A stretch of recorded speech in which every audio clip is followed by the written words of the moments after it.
Microphone on. There. Okay, so Ravi, I have taken the time to try to introduce you from your very rich CV. I probably missed a lot. So if there is something that you want especially for us to be aware of, please go ahead. Thank you very much. My impression was that you introduced my entire family. I'm a family therapist. Okay. Good. My wife is also. Good. Okay. No, it sounded very good. I'm happy I didn't understand everything. Otherwise, I might have been impressed by myself. Yes. I'm not really that dramatically active. Things just sort of happen to me. Anyway, hello, my name is Ravi, and I'm very happy to speak to you today. And I think from the introduction and what you know of my biography, I think the most important thing is in relevance to what we will talk about today is the fact that I spent my early years in training to be a psychotherapist, living and working with people who were very severely disturbed and using a developmental model to be helping them to be working with them and ultimately to develop ways to heal severe disturbances, specifically schizophrenia. And so when I talk about personality disturbances, personality disorders, then it's going to be impossible for me to do this without talking about the development of it and the relevance in terms of how historically we've gotten to be in the position we're in. So I'd like to talk briefly about personality disorders generally, and about some key points in their development which have a relevance to the social development in the post-war period in our Western world primarily, to get an idea as to why we have an increase in this problem. To begin with, I will focus on the first year of life, because the personality disorders all have one thing in common, and that's a problem with their patterns for attachment. And this is perhaps a key to their development, regardless of if we're talking about borderlines or schizoids or narcissistic people or people who are histrionic, regardless of which specific disorder we might talk about, one thing that they all have in common is that they have major attachment problems, and that the disorder is built around this attachment issue. And so I would like to address that to begin with, and then we can find the relevance in the historic development in our society that supports this kind of problem.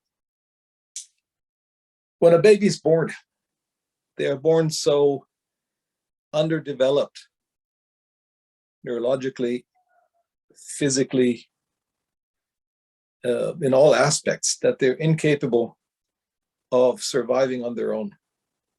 And one of the things that's necessary for their survival is that the mother, and I say mother, although it could be either parent, of course, but it is primarily the mother's, enters an attachment relationship with the child. And she needs to do this so that she can realize the needs of the child when the child makes a noise or gives some other signs, that she can actually recognize what the child needs and respond to that. And this is only possible if she enters this attachment relationship. And there's been a lot of research about this in the last 20 years. But one of the things that's important to me is that attachment is an internal process. We see signs of it in behavior, but in fact, it's this marvelous falling in love between the mother and her baby that we're talking about. And that's an internal process. It's a turning towards the child. It's accepting the child as an extension of herself, and the child accepting her as an extension of itself. And immediately following the birth, for the first 48 hours, there's all kinds of things that happen physically to support this. For instance, when the mother looks at the baby, that they look at each other, the baby hears the voice of the mother, which it already knows from being in her body, that the mother, when the child screams, lays the baby on her breast, that the mother is in physical contact with the baby, that the baby can smell the mother. The birth itself is a separation process. It's a physical separation and a trauma for both. And what happens when they attach at the psychological level is also a kind of comfort for this separation that takes place physically. And so it's quite complex what happens during the attachment. And I don't have time to talk about all the different aspects. But one of the things that gets set up is a limbic resonance between the mother and the child. The use of sense organs more than just the 5 sense organs that we're usually using, a proximity sense, so that when the child cries, the mother has an intuitive connection, a resonance to what the child needs, and is emotionally caught up in this love relationship where the child is an extension of her. And this develops primarily, or it gets stabilized within the first 3 months of life when the child is so helpless. And the stronger the child gets, the more it adds on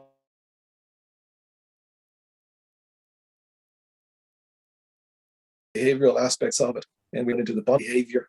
The bonding behavior is visible.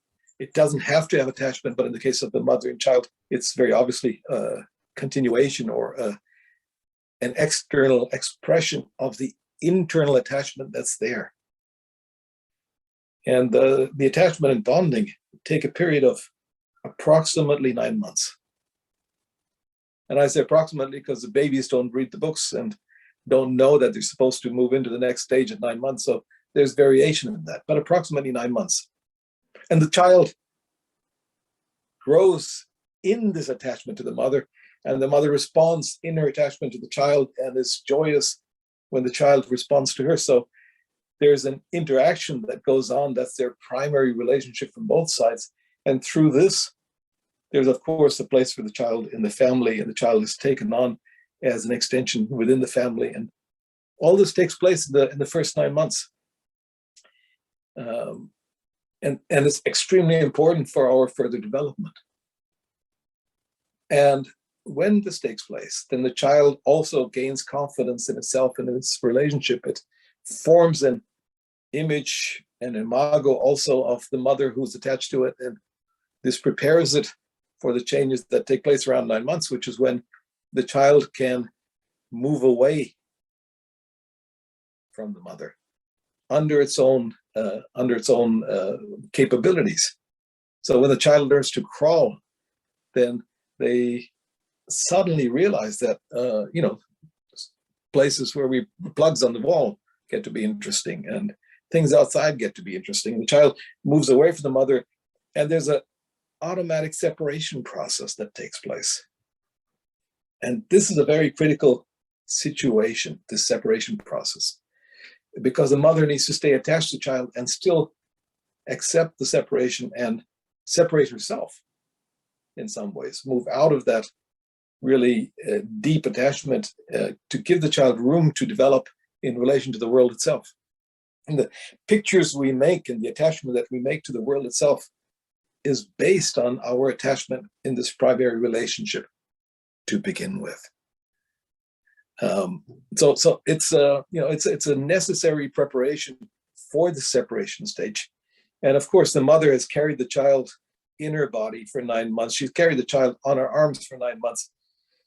She's not been able to go to the bathroom by herself. She's not been able to make a cup of coffee by herself because the child's been on her physically. So she is happy to let the child go. and the child is happy to go also. So they have this natural mutual understanding, perhaps, of this separation as being a good thing. And it is primarily.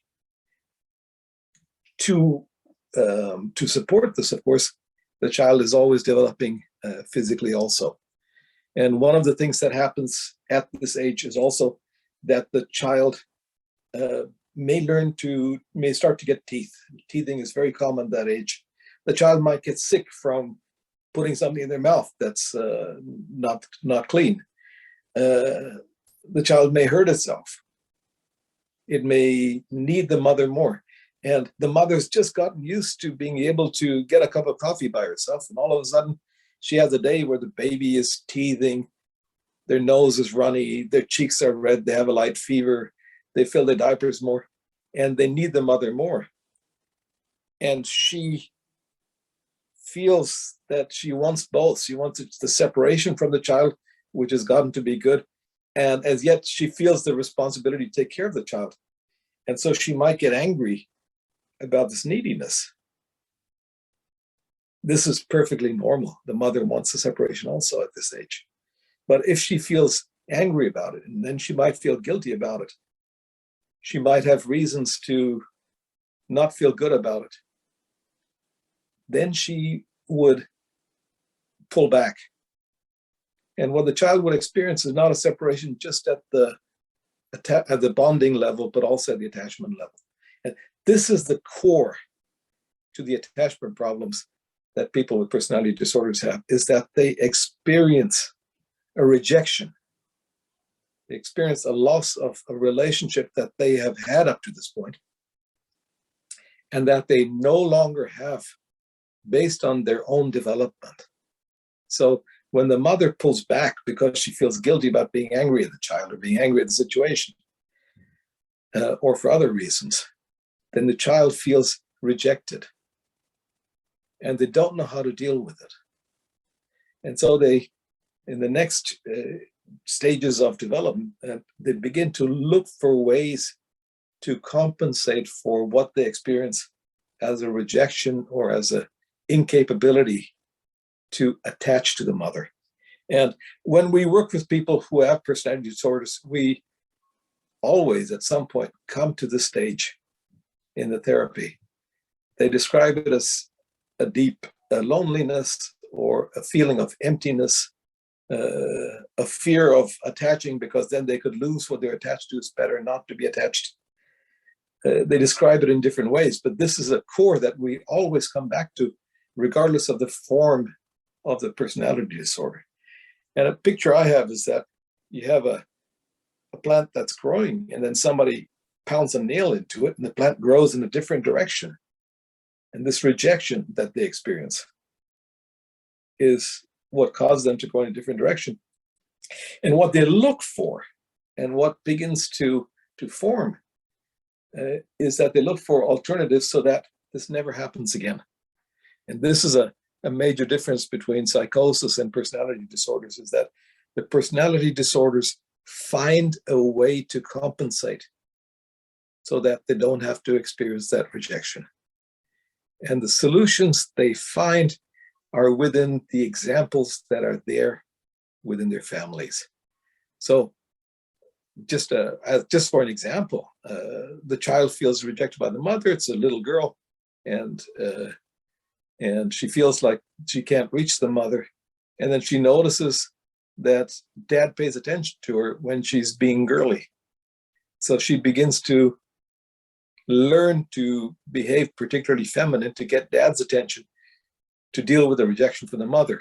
Or it's a little boy, and the boy is growing, and we're still gendering in our upbringing. So this is it's an example, but it is still genderizing. The little boy is growing and notices that when it plays, and when the boy plays and makes building blocks and makes a high tower, that somebody says, "Oh, did you make that on your own? That's amazing. That's really great." So the boy learns to get attention through performance. And this can be the core of a narcissistic personality disorder. And they look for examples within the family system to compensate, to get attention, to get some kind of control over the relationship, to get attention, and to avoid that issue of rejection that they have experienced during the early part of their lives. So this is just a very small, just in a nutshell. We would, of course, need to spend many days talking about it to go into detail with this. But let's come to the development of society in post-World War II Europe and America and the Western part of the world, at least. And one of the things that I have had an opportunity to observe during my life in the States and my life here in Germany is the impact of World War II on society. And one of the things that happened was that there was an immense loss as a result of the war. That families, in Germany, there's no family that didn't lose 1, 2, 3, maybe 4 people of the family, members of the family, who were lost as a result of the war. Primarily men who were soldiers, fathers, grandfathers, uncles, brothers, but not just the soldiers. There were also bombing, there was great destruction. And so there was an immense loss of relationships during the war and through the war. And in the States, it's been a big thing too. So in other countries, this has been a huge issue. So there's the trauma, the collective trauma of the loss, which is a response, which is a result of the war that took place, the immense destruction. And it's people were lost, houses were lost, homes were lost, jobs were lost. It's just all over a period of immense loss. And the solution to this loss was not dealing with the feelings, finding ways to talk about them, finding ways to work on them. The solution for this loss was to rebuild. There's a whole, here in Germany, there's a whole cultural aspect of women who took the rubble and rebuilt homes and houses. There was the Marshall Plan from the Americans all over the world to rebuild the countries that had suffered destruction. And the solution to the loss was not grieving and the grief process to make it possible to reattach. The solution was the compensation of rebuilding. And rebuilding gave the people who experienced the loss the possibility of not feeling helpless anymore, not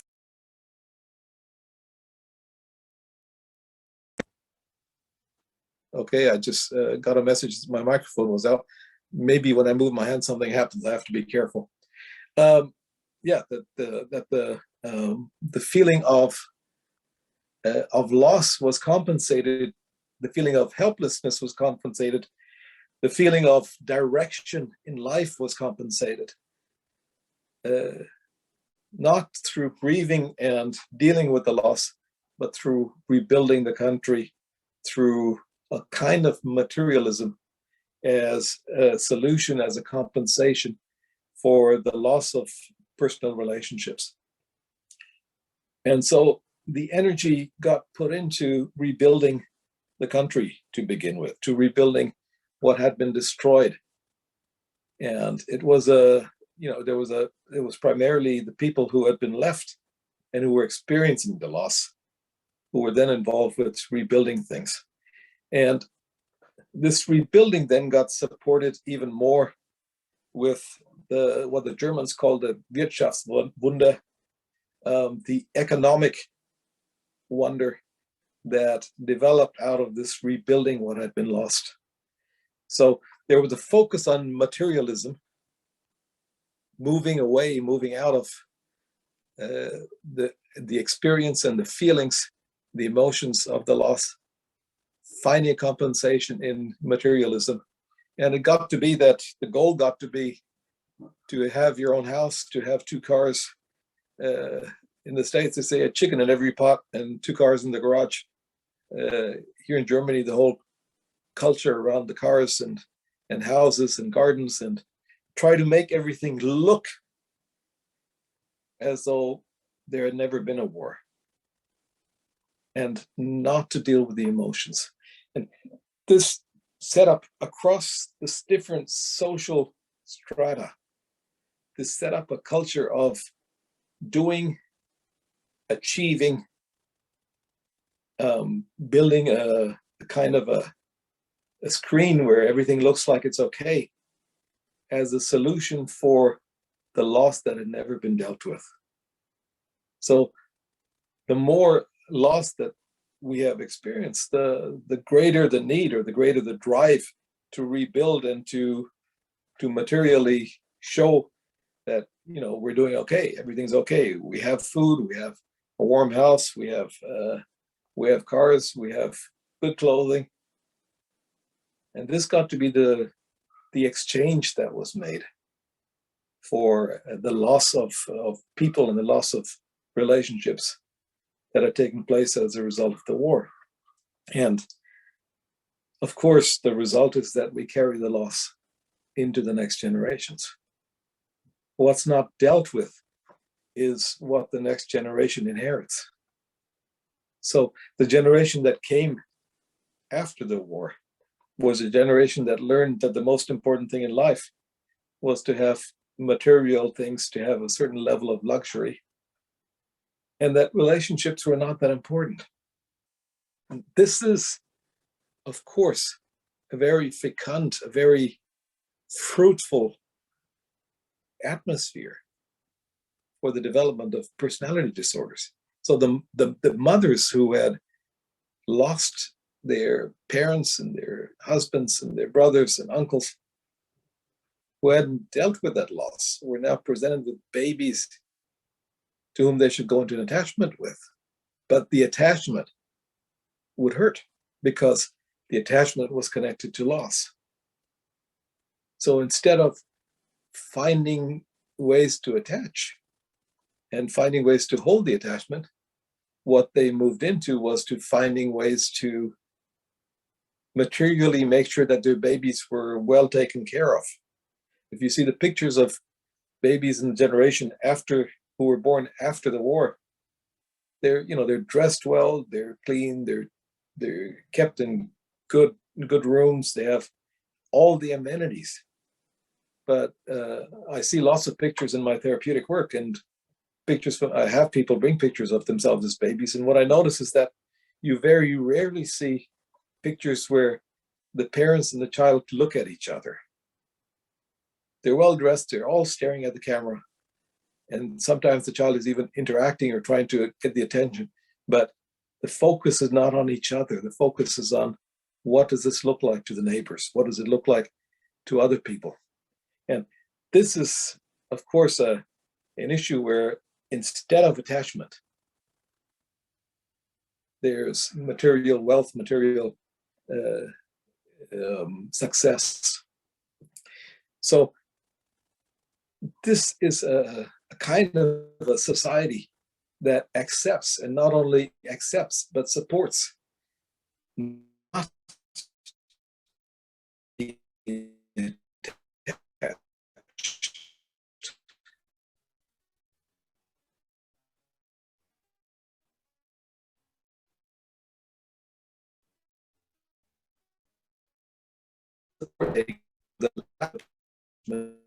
with different patterns, different relationships, attaching.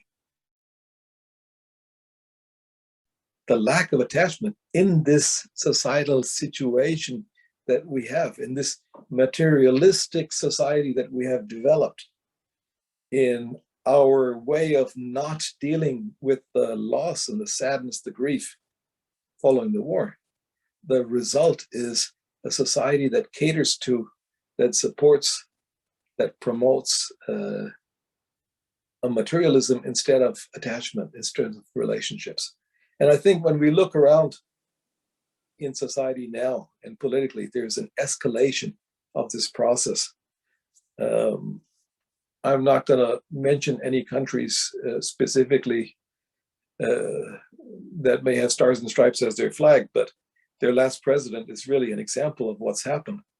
you know, the people with personality disorders are gaining influence, are being looked at. We have Instagram, which is full of so-called influencers, people who present themselves as being successful materialistically. We have Facebook, where we have thousands of relationships with people we've never met, really. We don't have any, and what we're missing is a society where intimacy is promoted in a way that is necessary for our development. So in terms of our therapeutic goals and our therapeutic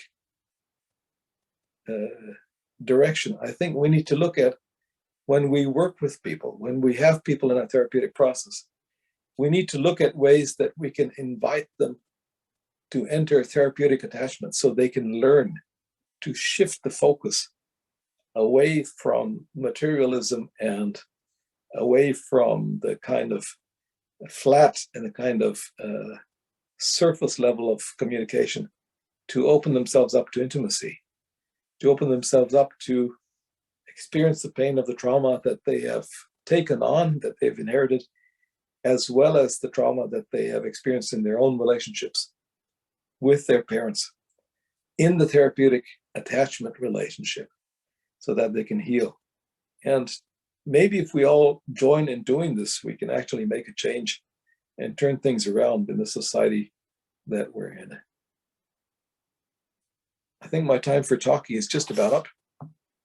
I'm open for questions now if anybody has questions. I'm not sure how this will work without a translator, but I'm open to it. So okay. Let's move on to that. Thank you very much, Ravi. It was very clear, I think. I think your English got across. You very clear sentences and phrases, and you spoke about universal experience. Although you actually described what happened in Germany, I think we could have a resonance, as we are also a post-war society. Yeah. I was just having a reflection that after the recent wars that we had in 90s in this region, we see in our clients and in families that we meet, we see on the contrary that they cling to each other, that they enmesh, like they are making, you know, anxious, preoccupied attachment styles more. And then there are problems in establishing, you know, differentiation and letting go. And so I'm inviting the audience also to reflect. And of course, if you have an idea or an association to this, you're very welcome to share it with us. Oh, absolutely. You know, I think, of course, the cultures in different countries are different. Mm-hmm. The Preußen culture was very much, you know, separation. Mm-hmm. But this kind of dependency that you're talking about, as a result of post-traumatic experiences or adaptations after the wars that you have had, is again an example of, are they grieving together, or are they hanging on to each other out of the fear of loss? Okay. You know, what is happening?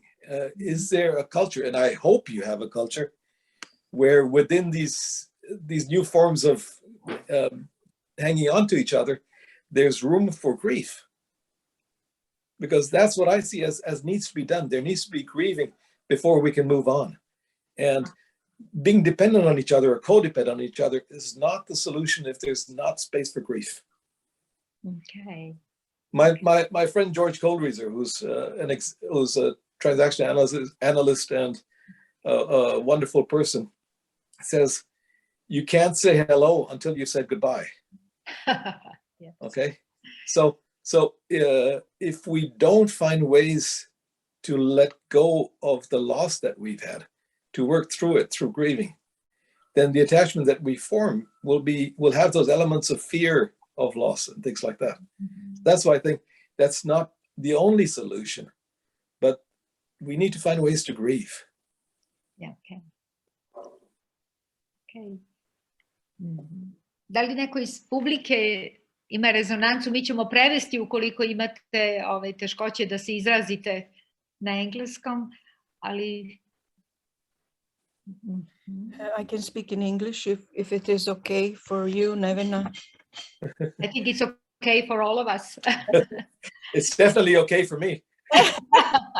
Okay. First of all, thank you for your sharing your knowledge, and it was good meeting you today. I'm still stuck at the point when you were talking about materialistic world, and I am still in touch with the idea that maybe we don't need to be so confluent with the Western culture and the experience that this is the culture. And maybe it's a time to really look at other cultures which don't have these problems, which are living different lives in a different world, I would say. And maybe if we are not any more sustainable or serviceable, or maybe it's time to move, that's the one option. So that's why we have these kind of challenges. Maybe another more optimistic option would be to really stop our cultural narcissism and be experience that we are the all, and really look at the cultures who have a different destiny, and maybe it's their time to teach us. So I'm still busy with this comment that you made, and I was just reflecting on it, and thank you very much for it. Oh, thank you very much. I'm sorry I couldn't understand your lecture. I would have enjoyed entering a dialogue with you, because I completely agree. I completely agree. I may have some different views about what it means to be in part of the all, but there are, of course,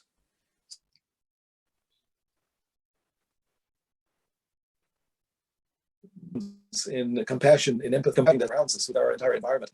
There are ways that, my point is that to get there, we need to be open to let go of the grief so that we can move on. You know, I don't know if I wrote this in my biography, but I'm a Zen Buddhist teacher also. Yes, I never mentioned. Yeah, and you know, I start my day with an hour and a half of meditation, because I feel that gives me a direction in compassion and openness to meet the world, whatever happens to come my way. Yes. So I would have loved to have had a conversation with you about this, and maybe we can someday, as to universal solutions also.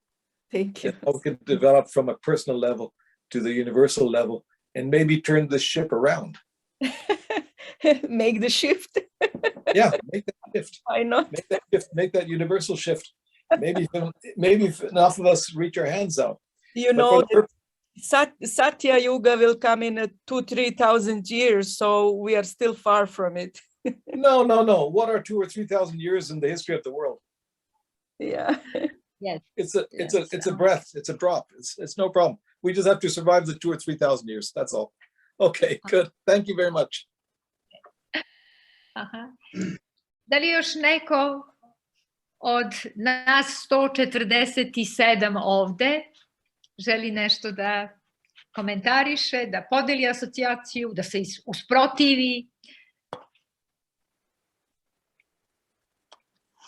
Ok, možete pisati u chatu ako vam je lakše tako. Well, I want to tell something. So I'm actually the war generation. So my parents, and I notice to my clients that their parents also focus on everything to be nice, to speak nice to the family, neighborhood, to get to dressed well, to have everything that looks in the outside actually nice. And clients who is coming to me, age of 30, who was born in 1990, 1991, they usually have similar problems about paying attention on their feeling. Actually, parents couldn't have time for that. They was working, building new houses after war. This was economically difficult years. So actually, they sometimes carry of themselves by themselves, actually, about their feelings. So that's my huge impression, and maybe that's my personal impression of what kind of my parents was to maybe to me. So thank you, Ravi, for sharing this knowledge, and for me this opening a lot of ways to think about this. Thank you very much for that feedback. You know, I think there's so many different levels. Of course, in a half an hour, we can't really go into it. Yes. But there's so many different levels. I think we need new education for young parents. For sure, that for sure. Know, there's so many changes that have taken place societally. For instance, with the emancipation of women. What's a role as a mother? What's a role as somebody who goes to work? How do we manage that? Another area, where do fathers need to be more involved? Yeah. Another, all this, we need to find ways to do education for the young parents, to give them permission to feel in relation to their children, to give them confidence in teaching the children to attach to them. All this needs to be done. We didn't have time for it, but it's all, the solution, I think, is in many different ways to do that, to deal with that. And I hope we're going to do it. I hope we're going to find a way to do it. Okay. One of the things I'm sure about is that our work is there for the next years. We don't need to be worried about being out of a job. There's lots to do.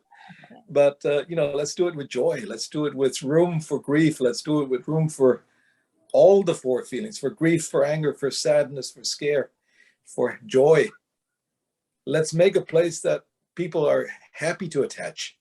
Mm-hmm. Let's make a place for people to learn how to let go at the end of an attachment, to grieve and to be open for new attachments. And, you know, there's no reason why we have to look bad while we're doing that. We can still look clean and tidy and happy. You know, it's not one or the other. Not one or the other. It's all together. Okay. Yeah. Okay. Ravi, thank you very, very much for reminding us about the key core experiences that we find in psychotherapy, no matter with what kind of clients we deal. It is always, as you said, the core experience of being rejected. And this is very much connected to the fact that we are also homo vincula, that we are not only homo sapiensis. And yeah. Yes, and thank you very much for also transcending this into what kind of societies are we creating and how these societies are reinforcing our dysfunctionality. So yes, I do admire the way how you promote the idea of being also socially responsible while doing with such intimate individual feelings. Mm-hmm. Yeah, we need to reparent the world, it seems. Yeah. Well, you know, I do realize that I'm talking to you all in a visual environment that's not really there. Mm-hmm. You know, it's kind of strange for me to talk about attachment while we're all Zooming with each other. But we are attached, aren't we? At least we are, exactly. Okay. This is the wonder. This is part of the things about not knowing about attachment and being open to experience it, however it happens. Yeah. I mean, when I was talking to you before, when I was just looking at you, I felt like I was giving a monologue and wasn't really sure where I was going with myself. But now we enter the dialogue, and all of a sudden there's a connection there. Okay. Yes. And through the connection, I feel good about it. I certainly hope you feel good about it. Okay. And then we, you know, something happens. There is a kind of attachment that takes place, even through this virtual element of Zoom. Okay. Something happens. So let's use that. Okay. So I will invite the audience to use the symbolic reaction that Zoom offers, you know, and I'll close. It's like a hug. Okay. Thank you very much. Thank you very much. Thank you. Okay.